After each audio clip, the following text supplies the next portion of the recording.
And now, live from Level 5 Productions on the island of Milleronia, it's The Larry Miller Show.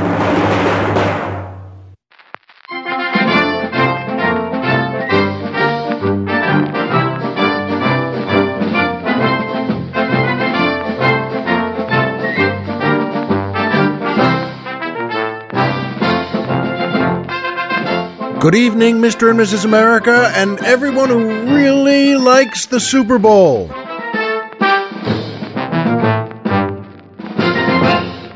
Hi, folks, and welcome back to the Larry Miller Show. I'm Larry Miller, but in a way, aren't we all? Boy, it's beautiful today, and today, the Colonel and I are back on the mainland, and there's a couple of good reasons for that, and I'll tell you about them. But boy, it's beautiful here. Oh, I always miss Milleronia when I'm not there. And not just because of tossing people in the volcanoes, even though that's great. It's great fun. I'll be honest with you. But no, it's just beautiful here.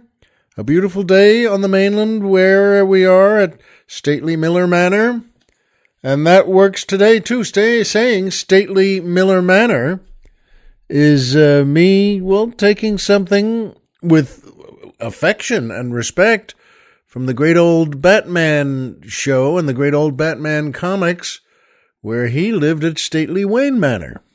At any rate, though, and more on that too. Boy, oh boy, though, that music just makes me happy, whether we're on the mainland or not. And of course, that's the George Gipp Orchestra and the Margaret Miller Dancers, no relation, featuring boy tenor Mike Lucking, asking the musical question, growing up, did everyone know a kid who, at his house, when things weren't going his way, would shout, "I'm calling the police"? Mike, the Colonel and I don't know. I don't know, and he doesn't know. We haven't quite heard of that one, but well, look, truth is we love you. We love Mike Lucking so much and thinks he sends, well, the best boy tenor musical questions. And he does, but we have no idea what this one means. I've never heard of it. And Colonel Jeff never heard of it. And but I trust you, and so does he, and so I wanted to say it and say it out there. Say it out loud to everyone. And perhaps Mike was that kid calling the police, but I don't think so. He's too cool for that. And so here's an assignment to all of you out there. If you know what this means, if you've heard it somewhere yourself, if you have any experience with that, please write to us and tell me and Colonel Jeff what your experience is. And, well, what the heck that means. I'm sure Mike knows, but you know what? Let's see what you folks know, too. And so thanks, please let us know. Mike, as always, good one. But this one has the added mystery of not having the slightest idea what it means. But we will, and we'll put it on the show. And by Amazon. That's right, Amazon. Wow, what a good group they are. What a great company. Where you can get anything you want. Except, of course, a real Amazon. If you get one of those, you get the bell rings and you go to open it.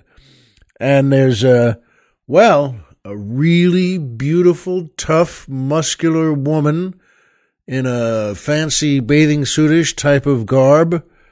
And if she looks right at you, and she's about 6'5", and not kidding with any of it, well, first of all, good work, good luck, and whether it's a holiday weekend, I'm sure you'll both be happy.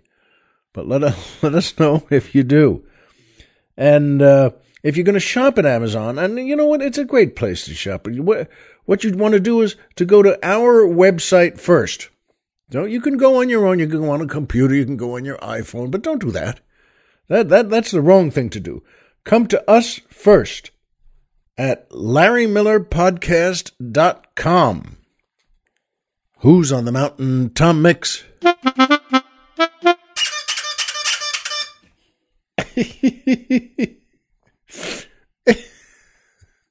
I know, Colonel Jeff just held a hand up and said, I don't know what I was thinking. But you know what?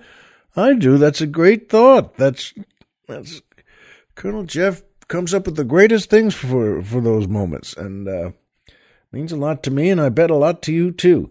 But you do that, go to our website, and we have a banner that says Amazon, and we'll take you there. So you know what? And it's a great place to go, but do that. Click our banner that says Amazon, and take a nap then. Go and get into bed, or go to your lazy boy chair and tilt it way back. Boy, those are great to take a nap in anyway. Gonna have to get one of those one of these days, and so are you. And but you know what? You can buy whatever you like there. It doesn't cost you anything extra. Amazon always sends us a little bit of dough. And you know what? Who doesn't like that?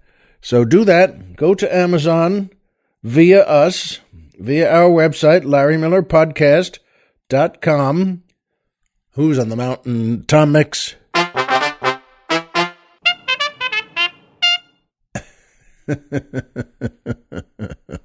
That feels like a trumpet player to me who, on the ride home, he gets home, at the end of that day, and he takes his cap off and hangs it up, and his wife says, "Hi, honey, how was work?" And he says, "You know what, I can't take those things anymore that they like on the Larry Miller Show that the Colonel picks. I just can't do it anymore." And she'll talk him back into it and say, "Yes, you can. You know what? You're a great trumpet player. And after all, that's how you support us, the family. And that's how I buy some of the great things I just made you for dinner tonight." And that makes him crack a little smile. But I'll bet he is one of those of da-da-da-da-da-da. And on everyone that says, Hey, Bob, you want to come out? We're going to go grab a beer after work today. And he always says, "No, thanks. I'm just going home." And that brings me to my favorite part of the show, the joke of the week. See, I love the things you pick there. That's the bongo drums like that. That's another thing I don't know what that means. It's like Mike's question, I don't know what the bongo drum means, but I know it works. It makes me happy, makes me smile. And this is a terrific joke. The Colonel and I both liked it, and as always, if you like it too, please pass it on to your friends and family and loved ones, and you might just like it, this one enough. A young man walks into a bar on a weeknight, and he sits down and orders a drink at the bar, and he notices that there's an older couple sitting next to him, and they seem charming, and they're very nicely dressed. And turns out this is their 50th anniversary. He can hear them talking, and they're very, well, again, just charming.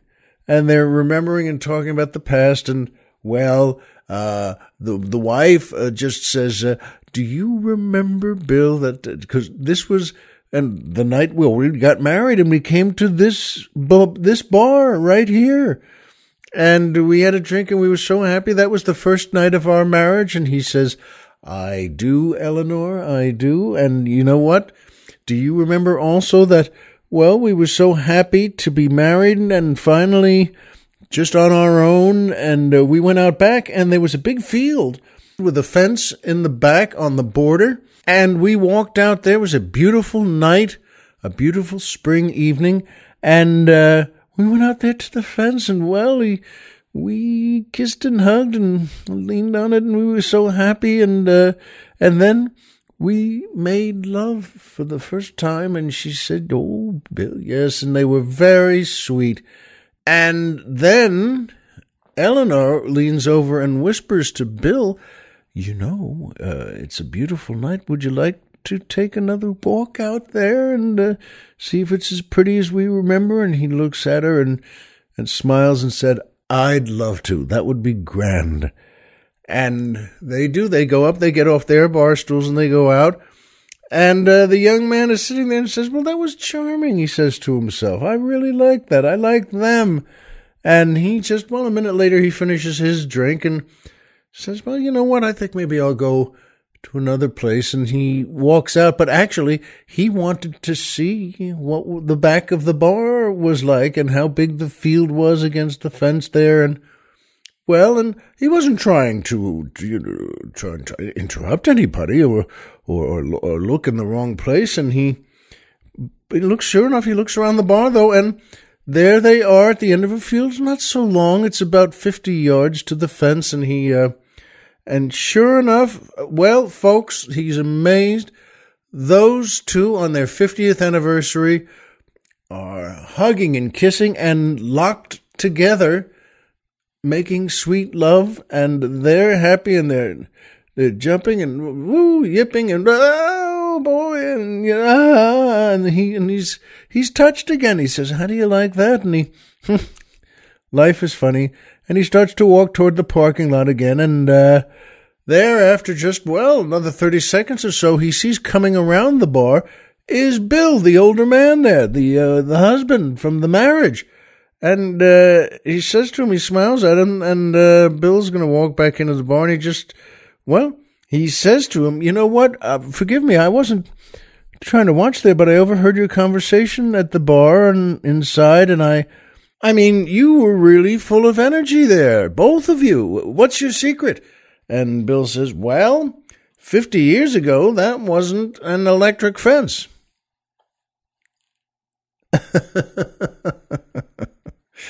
Well, we got a kick out of that. That's one of those cute jokes, and you can see that that would make a difference. That'd be something you remember for the next 50 years. And so on their 100th anniversary, they could probably go back to that bar, have one quick cocktail, and if one of them said, "Hey, want to take a walk out to see the field and the fence?" I'm sure the other one would say, "No, not really. I think it may be nuclear by now." And in any case, that was the joke of the week, and I hope you liked it, because we did here. And that brings me to my second favorite part of the show, the Poetry Corner.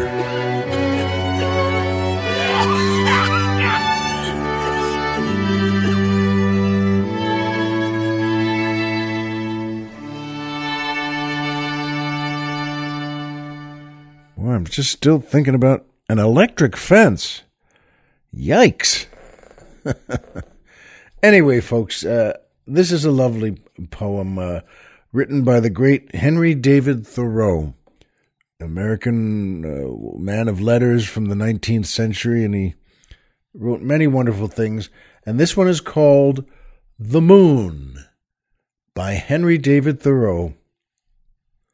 The full-orbed moon with unchanged ray mounts up the eastern sky, not doomed to these short nights for aye, but shining steadily. She does not wane, but my fortune, which her rays do not bless, my wayward path declineth soon, but she shines not the less. And if she faintly glimmers here, and paled is her light, yet alway in her proper sphere she's mistress of the night. Isn't that lovely? Well, Thoreau, God bless him, was a great writer, but he sure knew how to write in English. Thank you, Henry. And thank you, folks. That's another thing. Keep that one in mind. The Moon by Henry David Thoreau. And that brings me to my third favorite part of the show, the Magic Movie Moment. MMM.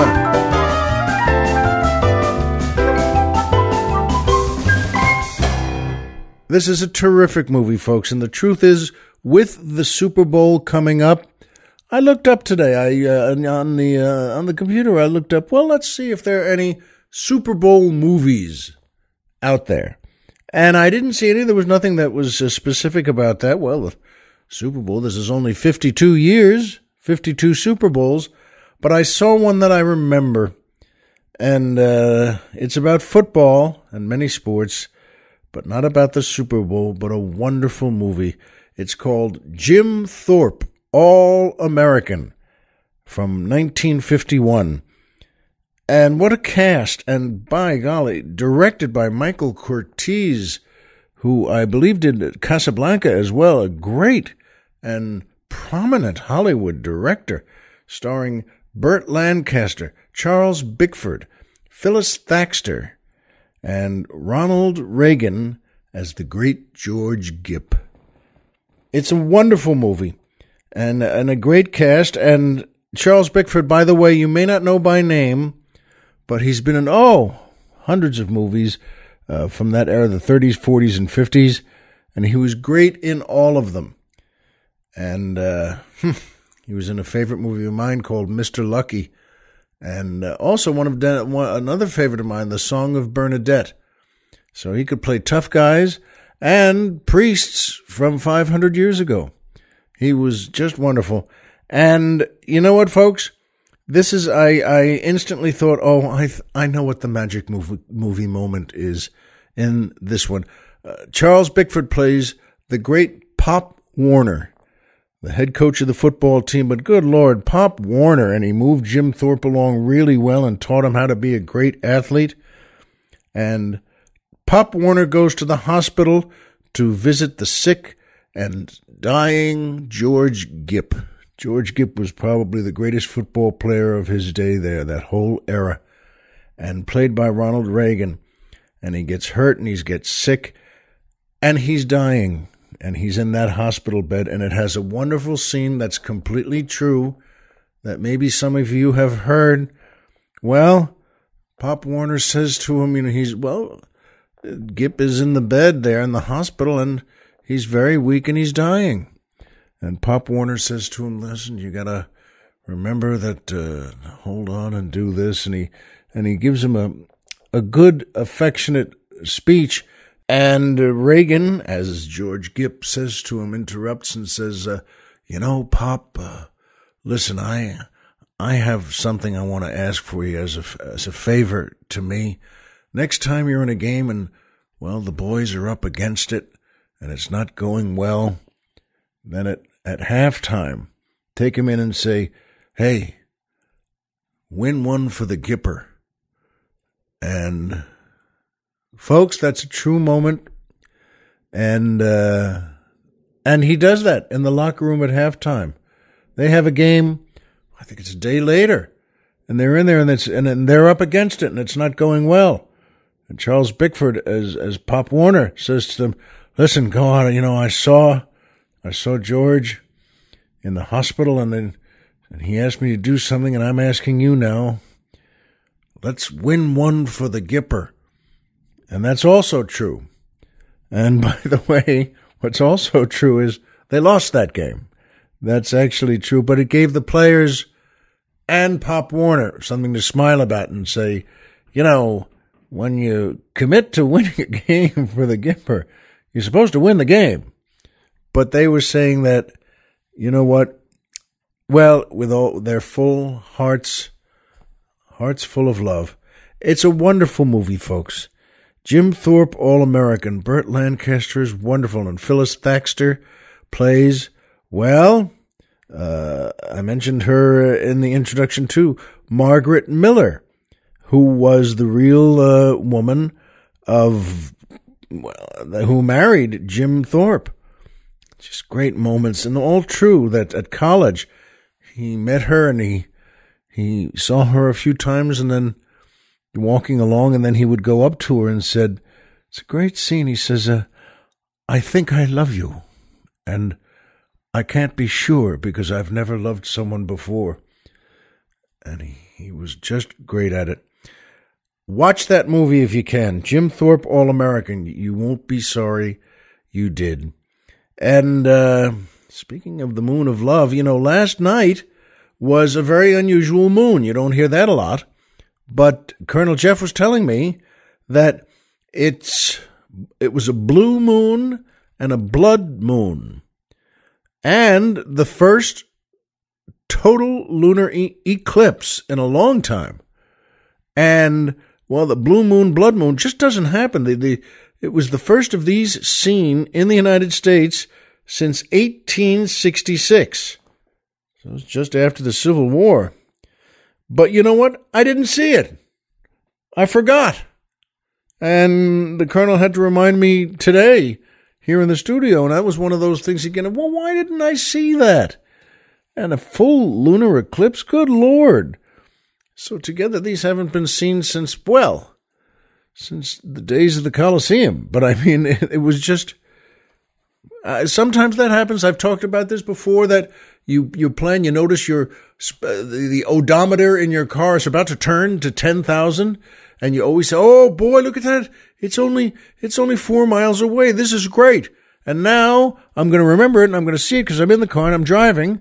I'll see it switch to 10,000. But you never do. You just can't remember. You just continue driving on your way, which you should do, drive safely. But I mean, the next time you think of it, you just glance down and now it's 10,008 miles. So, you know what? I never see the odometer change, and I guess I didn't see the moon last night. And I guess I sure would have liked to, and that's not just Los Angeles, it's not just California, it's not New York, that's all over America. And, but I do have some things to tell you about, things to do in Southern California. It's a beautiful place, and, again, we're here at Stately Miller Manor, and last week, Colonel Jeff and I and his friend Dan from Philadelphia went to the Hollywood Museum on Highland Avenue to see the Batman 1966 exhibit, or Batman 66, I think they called it. And, boy, it was great. It was so great. As he pointed out, his friend Dan just lost his mind. He loved it so much. And, folks, if you can do that, this is a wonderful museum, but it's very accessible. And Colonel Jeff was nice, bought tickets for all of us. I think it was $15 each. But that was awfully nice. And in this museum, it's the kind that has pictures, photos, and scripts from all the great Hollywood movies, big and small. And it's a wonderful place. I think 4 stories tall. And, the Batman 66 exhibit was on the 3rd floor, if I remember. Folks, it was great. You have to love, if you don't, and remember, I told you about this, that the week before that, Colonel Jeff ran into Burt Ward at Pink's, where they have, great hot dogs and onion rings, all sorts of things. Pink's is very famous. And a guy named Pink opened it up in 1939, before World War II. And but you know what? That was our plan. Go to the Hollywood Museum and then go back to Pink's for a great lunch. Folks, we had a great time. All the pictures of, Adam West as a wonderful Batman. I loved that guy as Batman. He was always a great actor. And as Burt Ward as Robin, he was a terrific Robin. And Adam always had that serious voice, and he could say, "No, Robin, good grammar is very important." And they had a couple of pieces of dialogue from that. And it's wonderful to see. And they had pictures, obviously, of everyone. Commissioner Gordon and Chief O'Hara. And we got a kick out of that because that was also the days. It was 1966. So, of course, Chief O'Hara has a very thick Irish accent. Why? I don't know. But I remembered it, and I loved it. Every time Chief O'Hara spoke, it was like that. "Well, Commissioner, we've got to get Batman in on this." And Commissioner Gordon, of course, was, the full head of white hair and the suit, and says, "I don't know how we can contact him, but, let's turn the bat signal on." They were wonderful. And the criminals were great. They played, Burgess Meredith as the Penguin, and the great Cesar Romero as the Joker. And Cesar Romero they were all great actors. Cesar Romero was just wonderful. Frank Gorshin as the Riddler. And I could be wrong, but I think Frank Gorshin was from my area of Long Island, where I grew up. And Colonel Jeff's my favorite, Julie Newmar as Catwoman. I mean, that's one of those, please, there's nothing, if you need something else said about that, you're on the wrong show. Julie Newmar, God bless her. Great actress and gorgeous, just beautiful and holy mackerel pretty. And so many other good. Yvonne Craig was in that as, and she had her picture up all over the place too as Batgirl, and so many folks. It was wonderful, and all the exhibits on all the floors were terrific. We had a great time, and I'm awfully glad that came up. That was organized by Colonel Jeff. He said, hey, how about this? How about this day? And we'll go down there, we'll go to the museum, and then we'll go to Pink's. Great idea. And again, his friend just lost his mind. He was so happy to be there. And we went out afterwards, just walked out the door. But the truth is, we were all a little tired. I had parked a couple of blocks away, just south of Hollywood Boulevard. And the Colonel and I were going to walk over there and get the car. And we decided, you know what, we just didn't feel like going to Pink's. It's one of those, we're tired. We had enough walking. You walk around a museum, as you know, you spend an hour, hour and a half walking around a museum. It's like you had to build the museum. And boy, oh boy, we got to my car and we passed a restaurant called Michelli's. M-I-C-E-L-I''S. There's another one, a bigger one, out, above off one of the main boulevards. But this was just on, that's right, Las Palmas, south of Hollywood Boulevard. And I said, buddy, I've got news for you. They were going to say, well, we'll all meet at Mel's Diner. That was the plan, to meet Dan at Mel's Diner. And I said, I'm beat. I'm tired. I think maybe, because my car was on that block. And I said, I think I might just go in here to Michelli's. And Jeff had been there, and it was terrific. It was an old-style place, and it was just full enough. One or two tables had folks in them, and they were tourist folks from, one from Wisconsin and one from somewhere else in the Midwest there, and they were very nice, and they were nice, and the waitress was very pretty, and it was very nice, and I ordered a great meal, and someone else, another woman at one of the tables was sitting there alone, and she wanted to take a picture with me, and I said, that's awfully sweet, of course. And when she finished her meal and I finished mine, I walked over there and I said, let's go, let's do it. And boy, a great meal. So the whole point is, you know what?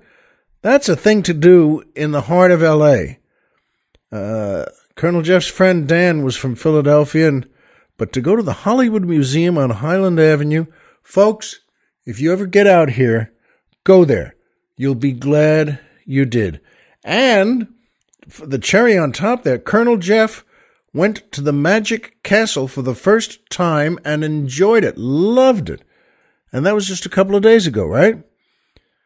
Folks, the Magic Castle, if you haven't heard from it, is something you really need to look at. I know it. I went there several times because, well, at the Comedy and Magic Club in Hermosa Beach, well, it's the word there is magic in there. That's the name of the club, the Comedy and Magic Club.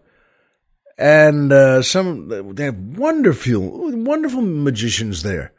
And a couple of them over the years had said to me, you know what, let me get you into the Magic Castle because someone has to invite you. One of the members, and it's fantastic. It's so old, and Colonel Jeff thought maybe from the 30s, but boy, and there are different little tunnels that take you from one showroom to another, and one is close-up magic where the magician comes to your table and does hand magic with coins, and you just say, holy mackerel, get a load of this guy. And then another one, they do all sorts of things, some with more, well, sometimes with more costumes, and some bigger shows. That is, there's about 100 people in that showroom, and for the bigger shows, and they have guys who do, well, larger events. They have guys who do with big boxes that turn into bigger boxes, or just into a fox or something. But they're all terrific. And by the way, I love that place so much that I shot a scene there from my first HBO special, because they have everything in that place in the Magic Castle. They have British officer uniforms and soldiers and colonial uniforms and all sorts of things for men and women. And so I had, well, that's right, I had my friends, Jonathan Schmock, great actor, you've seen in many movies, and Jerry Seinfeld, you know him, and to see him do that foot stomp, stomp, Yasha, you cold? You know, and then he's got a British thing on. In any case, folks, you know what?